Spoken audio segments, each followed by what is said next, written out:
We, we talk in the African American community, we see far too often where you have the police, unjustly kill us, where they're the judge, the jury, and the executioner. But now we see these bounty hunters, these private citizens, judge, jury, and executioner right there on the spot in less than 5 seconds. 5 seconds from when they stop those SUVs, they jump out. 5 seconds, shots of fire. Walter is executed. Her son is executed. His father is executed. And it's painful to this family that, these private citizens are acting as we have seen people with guns and badge act. Well, that's not allowed. And what this family is wanting is due process for Walter Hutchins. They believe that this was an unjustified killing, and they want the truth to come out. They want transparency. They want the Houston Police Department to do their job, because they know if the shoe was on the other foot and Walter killed them, Walter would be arrested, and people would have to face the evidence against them. I mean, look at the video. It is hard to believe what you're seeing. They pull up and you don't see any identifying vests or anything saying who they are. They got ski masks on. Walter thinks he's about to be robbed. I mean, what would you think when you look at that video? You get in your car, people all of a sudden pull up to you, jump out with guns? Walter had a right to self-defense. And so that's all we're saying, that we want the truth, we want transparency. The family is extremely grateful to James Prince, one of Houston's leading citizens, an icon in the black community here in Houston, who helped get the word out so they couldn't sweep this under the rug. And so before Attorney Hilliard speaks to you, I want to have, I'll have Attorney Hilliard speak to you, and then I'm going to have James Prince speak to you all by telephone. He's been so instrumental in helping the family and make sure that Walter Hutchins' death is not swept under the rug. That's right. I give you Attorney Bob Hilliard, my learned co-counsel. We fight all across the United States, but now we're here in this home state of Texas fighting for the family of Walter Hutchins. Bob? Thank you, Ben.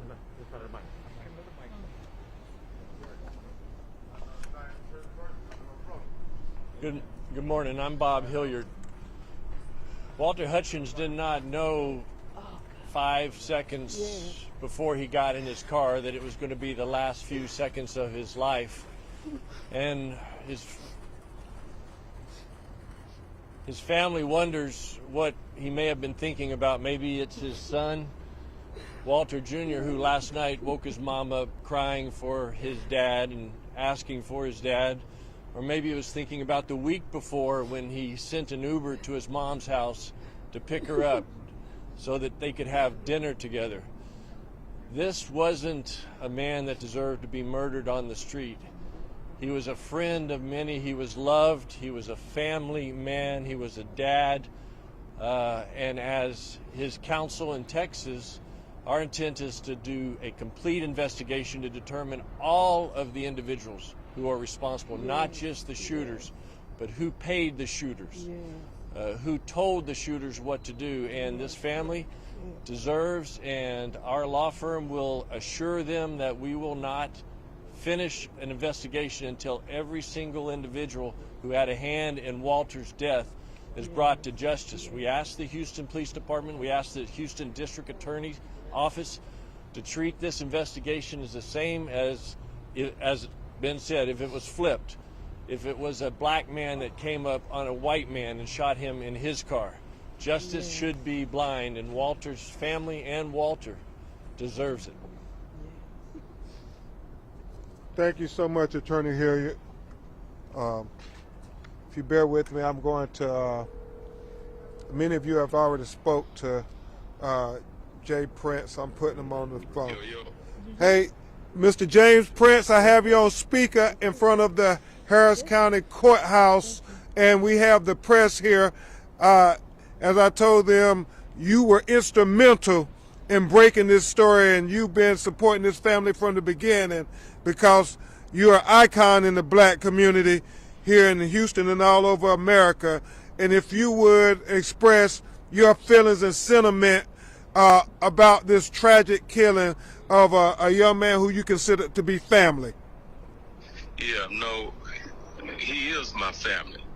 And I definitely witnessed what has taken place from A to Z. And as I've said many times, this is a straight assassination that I witnessed. You know, they didn't even give him an opportunity to know who they was. And anybody from our hood, Fifth Ward, we understand that is danger that roams in our neighborhood, you know, all of our lives. So for me to even witness, you know, renegades run up on him the way they did, you know, without giving him any kind of warning, without having a police light, siren, anything to say, you know, we're trying to arrest you, brother. Then, you know, we wouldn't look at that no other way than robbers, hijackers, someone that's coming to, you know, bring harm to us. Now, and we agree with you, James Prince. We believe if the police were executing this interaction, this arrest, this serving of this warrant, they would have come with sirens. They would have set up a perimeter and gave verbal commands before they got out and started shooting.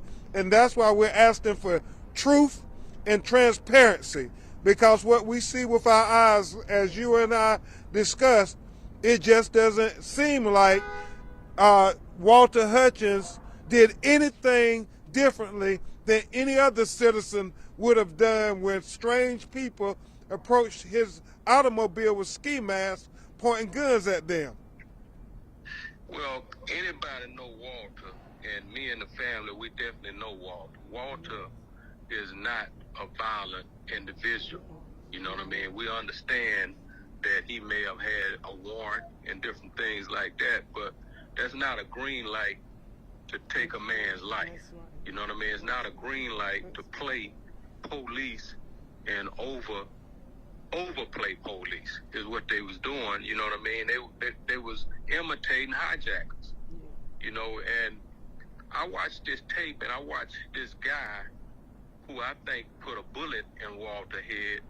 I was able to watch him sit there across the street for 4 or 5 hours knowing where Walter was, which is plenty time to call for police help, plenty time to arrange for proper, you know, a proper arrest. This guy waited all of those hours to run across those streets and pull a bullet in Walter's head. And I saw this with my eyes. This ain't nothing that I'm speculating. So, you know, when everybody get an opportunity like they have, you know, I put the tape out. You know, we done a song called Mind Playing Tricks on Me years ago, but our eyes ain't playing tricks on us when you look at that videotape. Hey, well said, James.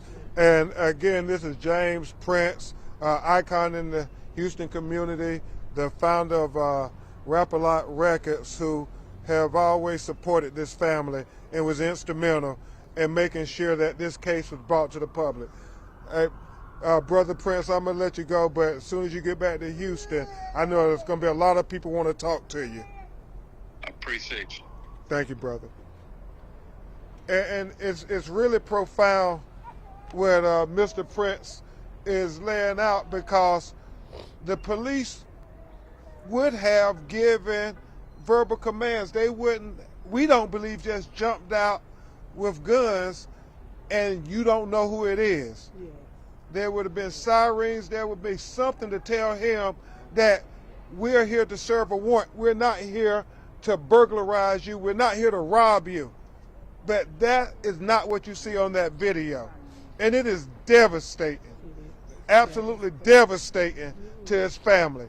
And so before Attorney Hilliard and Attorney O'Neill and I tried to answer a few of your questions, we think you should hear from the people who knew Walter best. And we will start off with his mother, Marilyn, and then we'll have his aunt, and then finally you will hear from the mother of his infant son. Are you aware of any rules regarding bounty hunters? Yeah, we're gonna talk a lot about that. We think there were several rules that should have been followed in this tragic circumstances.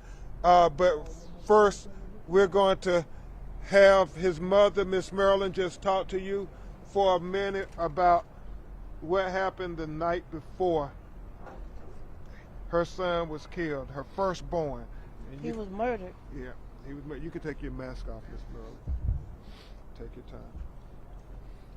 Yes, ma'am.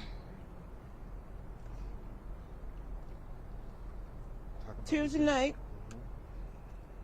about 9:15, Matthew calls me. He said, "Mama." I said, "Huh?" He said, "Mama, get up." He said, "Get up, Mama." I said, "Oh, Matthew, come on." I said, "Yep, come on, get up, Mama, because I'm sending you an Uber to come get you, and we're going out to eat. I'm going to take you out to eat, Mama," because he surprised me before this way, but it had been a little while. So I said, "Okay, Matthew." I said, "Matthew, you know it's 10 at night?" He said, "Yeah, Mama, just come on, the Uber already outside, come on." And when I got there, he was smiling because he got me. He surprised me when I got there. My baby, his sibling, Marquise, was already there. His other sibling, Malcolm, was, they all names. So, when I got there, his sibling, Marquise, was there. His sister, sibling, Ladora, was already there, and her friend, and Matthew's friend, and my handsome grandson that looks just like him. They were already there, and I was like, wow, they surprised, like, Matthew, I'm gonna get you, because that's the kind of spirit he had. He had the spirit of always and of joy. Man, he was smiling because, "Yeah, I got you, I surprised you, didn't I?" I said, "Yeah, you sure did." And then later on, I said, "Well, only one of us is missing." So I said, "I want you to call Malcolm and put his face where we can dinner." And he did. And he went to see.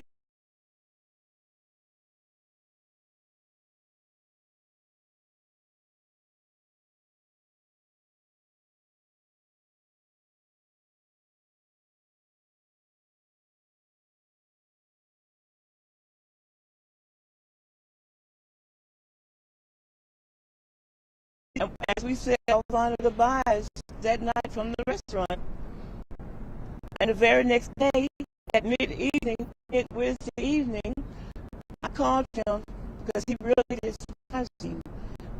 It was my grandson again. And because the first thing that came out of my mouth was that I want to, my grandson, I forgot, but he just surprised me because my grandson was there. And I shut it down from there, right now. No, we with you, Miss Marilyn.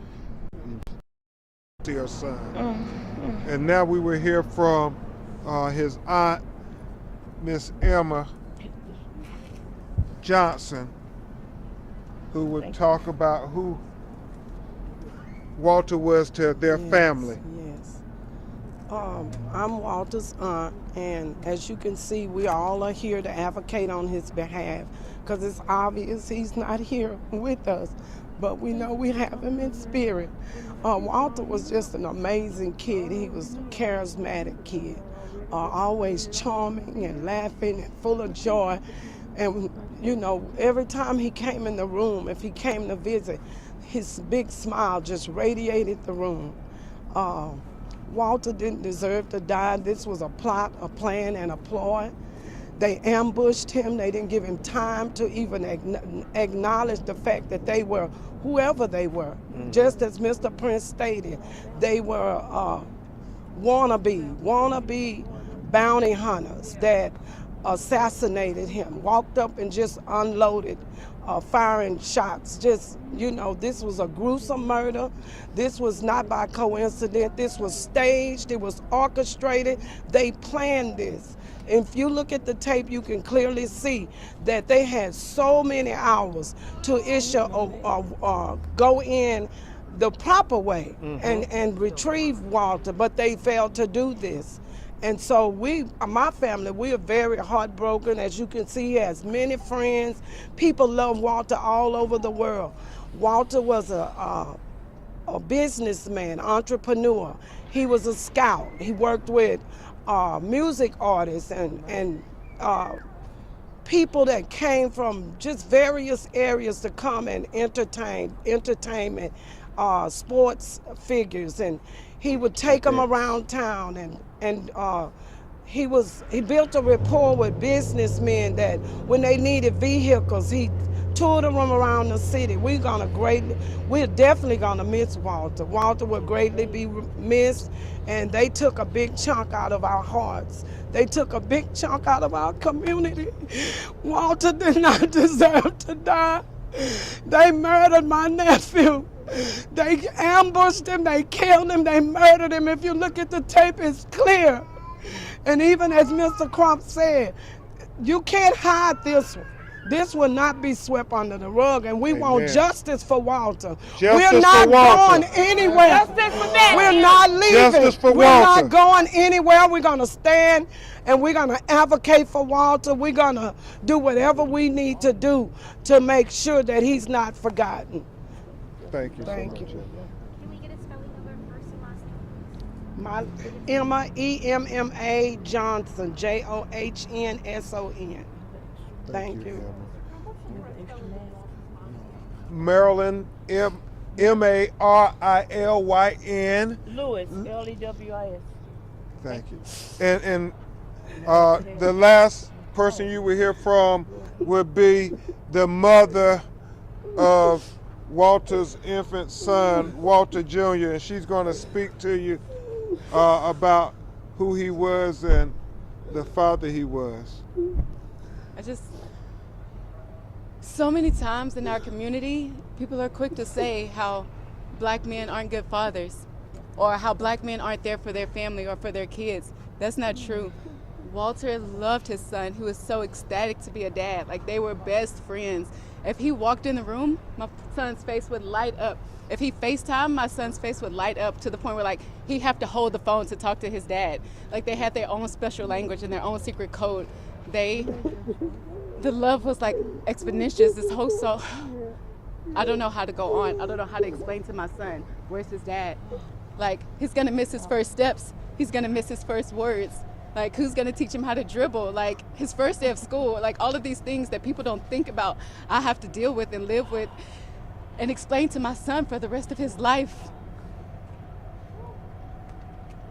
Like, every time I look at him, he looks just like his father. He embodies his dad. It was not fair. It wasn't right. It's not okay to just take somebody's father away from them this way. A son, a brother, like, he was more than that. He was more than what they did to him. His son loves him. I speak for his son. His son can't speak now, so I speak for him today, tomorrow, and from now on. We want justice for Walter. Justice for his father. Justice for Walter. Justice for Walter. Justice for Walter. Say your name and spell your name. Candace, Candice. Johnson, And we should get JOHNSON. those distributed. How long have you been together with? Off and on for 4 years. Yeah. So at this time, we'll get pictures of him and his son sent to you electronically. But right now, we're going to try to take some of your questions. Attorney Hilliard, if you'll join us, and we'll try to take some of your questions. What do you know about the bounty hunters? Who they are? Who hired them? How long they've been working? All that stuff. We don't know that information yet. This is the beginning of our investigation, but as Attorney Hilliard and Attorney O'Neill said, we intend to look under every stone. We're going to dot every I and cross every T, because what we see on the video is ocular proof that this seemed to be an execution. It didn't seem like a policy or procedure. Next question. As far as you know, what are the rules regarding bounty hunters? As far as what is their procedure when they come up with Right. The problem with bounty hunters in Texas is they're paid by their bounty, so they're paid to be aggressive. If they capture someone who has a warrant, they get paid. If they don't get paid. So there's a monetary incentive for them not to be careful, for them to be overly aggressive, to be sure that they get paid. However, they do have some restrictions in Texas. They have to identify themselves. They have to have clothing that shows who they are, so the person that they come up to doesn't think that they're being mugged or robbed. Put yourself in the place of Walter at that time of night. Anyone put themselves in the place of Walter. Suddenly, without warning, there are 4 people pointing guns and yelling at you. All Walter tried to do, if you look at the video, is put his car in reverse. Get out of that situation. And they immediately all started shooting at him, and he was dead in seconds. There's no procedure that bounty hunters are allowed to follow that was followed that night. What state rule dictates that they have to wear some sort of identifying features, identify themselves? What dictates that? We'll get all that information to you. State statute. Oh, okay. Yeah, and we'll get all that information to you. But what we do know is private citizens, even if you categorize them as bounty hunters, can't be the judge, the jury, and the executioner. And who can look at that video and say that they, on the spot, judged him, decided his verdict, and determined his death sentence in a matter of seconds? And that's why we're here saying, proclaiming, and demanding justice for Walter. Justice for Walter. Justice for Walter. And we'll take 1 or 2 more questions, and then the family has to prepare for, unfortunately. They have been allowed to get their bounty if they alerted the law enforcement agency. We have identified him in this location. We're going to make sure he doesn't get away, and then the authorities come in and arrest him. No. They don't get a nickel. So the reason they sat there for 6 hours and they surveilled him instead of calling Houston Police Department and inviting them to arrest Walter is because their bounty was contingent on them doing the arrest, doing the retention. And what's going to be interesting to find out is does the bounty care whether you bring them in dead or alive? It's going to be a lot of questions that need answering, because that is the first question that comes in everybody's mind. Why wasn't the police there to help better coordinate this execution of a search warrant? There's been a lot going on in America about the execution of search warrants. You know, police have certain powers, and they're supposed to have certain training and regulations. We need to make sure that if these bounty hunters are going to be, I think Attorney Hilliard, trying to exercise police powers, that they follow the rules to the letter of the law. I mean, how many times do we have to talk about this violation of the 4th Amendment, unreasonable searches and seizures, especially black and brown people in America? It's almost as if the Constitution doesn't apply to us. The 4th Amendment doesn't apply to us. You think Breonna Taylor, you think Amir Locke with the police, but these weren't police. These were private citizens. So, for money? What's been the response of HPD so far? okay, last 2. That they're investigating the matter. That's all the family has been made aware of. But we just think if the shoe was on the other foot, they have the probable cause on that video. That's the probable cause they need to at least arrest them and say what you did was not legal. It was not appropriate. And that's what this family is saying. They just want equal justice. They're not asking for anything special. What were they trying to serve, We don't know what they were trying to serve. We know that we have asked through an open records request to get the police report. We believe that the Houston Police Department has already interviewed and brought in the shooters to determine what their story is. We also believe that the video that we have was not known at the time they told the Houston Police Department what they say happened, and then there is a video that shows that they shot fast and shot first. Yeah. And so as we get information, we will keep you abreast, but we expect the Houston Police Department to give this family what any other citizen in Harris County would want, request, and demand. That is truth, transparency, and due process of the law. Because Walter Hutchins' life matters. Black lives matter.